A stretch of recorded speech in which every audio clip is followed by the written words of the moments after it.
Hey, I'm Dave from Japandroids, And I'm Brian from Japandroids. and you are watching the AU Review. When it comes to the new music, there's a real feeling of an album. There's a real cohesiveness to it. How much kind of foresight was put into giving it that flow and that feel and that rhythm and that concept, I suppose. I think simultaneously a lot and also none, in the sense that we had a very kind of clear idea of what we wanted to do. Very generally speaking, we made a couple of records that were very kind of similar songs and a similar vibe throughout the whole record, and not what I would necessarily call complete. It's more kind of closer to just a lot of the same thing in a good way. It's music designed for a certain time or a certain place or a certain kind of experience, but not necessarily kind of like taking you on a journey, maybe emotionally or sonically, the way that a lot of the great rock records that we love actually do. And so there was very much a desire at this time to try and expand on the kinds of songs we wrote and the kind of sounds that we had, experimenting with the tempos of the songs and the arrangements of the songs and the different themes in the songs, and just trying to kind of instead of writing 8 or 10 of the same thing, trying to think about everyone more individually and give it its own identity, its own sonic character, and hopefully then when you put them all together, make something that is closer to a lot of these records we love, where you do feel like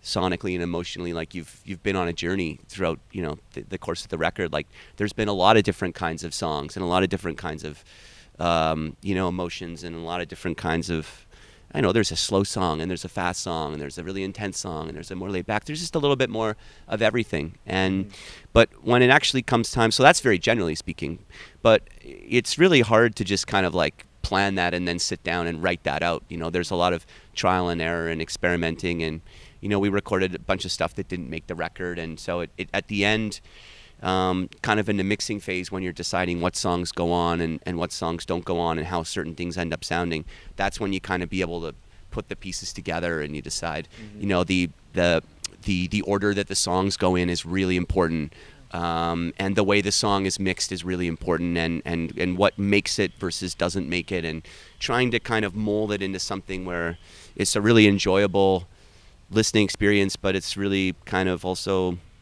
not just fun, but hopefully you get something out of it. Hopefully there's not a moment where you get bored or you want to skip something, and you're entertained, but also kind of, I guess, I don't know, just you feel kind of connected to it in some way.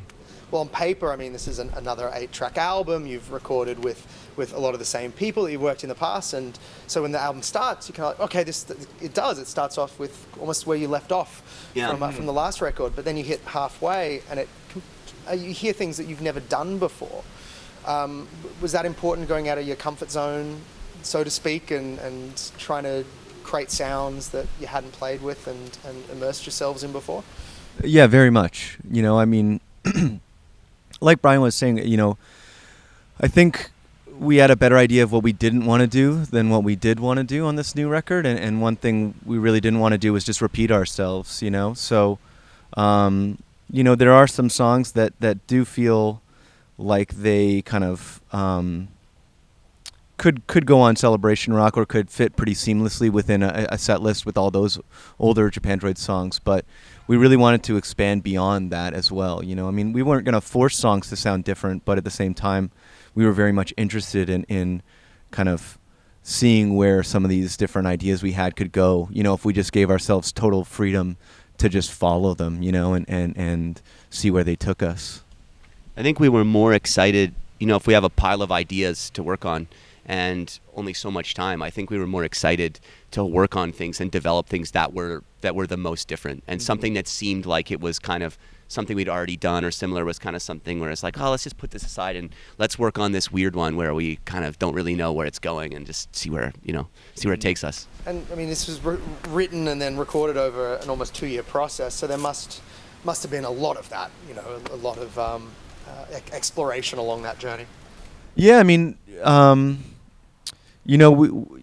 as you know, we kind of had radio silence, and we didn't tell anybody we were working on a new record, which gave us like a luxurious amount of time. There was nobody telling us we needed to have the record in by this date or that date or play this tour or that tour. So we just spent way more time writing and then way more time in the studio than we ever have previously. Which gave us a lot of freedom, a lot of freedom to try things out. And some of those ideas didn't work out as well as others, but we had the time to try things, which was really freeing. It was nice to have that time to just work on stuff and see if it worked. And it wasn't like if we went down one road and it didn't work out, we had failed in some way. It was just worth exploring every idea that we had, whether it was good or bad. And then, you mentioned the radio silence and almost 3 years between shows. That first show and that residency in Vancouver, was there a feeling like you were picking up from where you left off, or did it feel like jumping out of that plane again and exploring the unknown? I mean, certainly, I think that first show back, it felt a lot like our first show ever. You have that, when you get into the habit of playing all the time, you start to, you don't think about things that you used to think about. Like you certainly have kind of nerves and things depending on the show, but just that concept of standing up in front of a group of people and performing songs. I remember being terrified.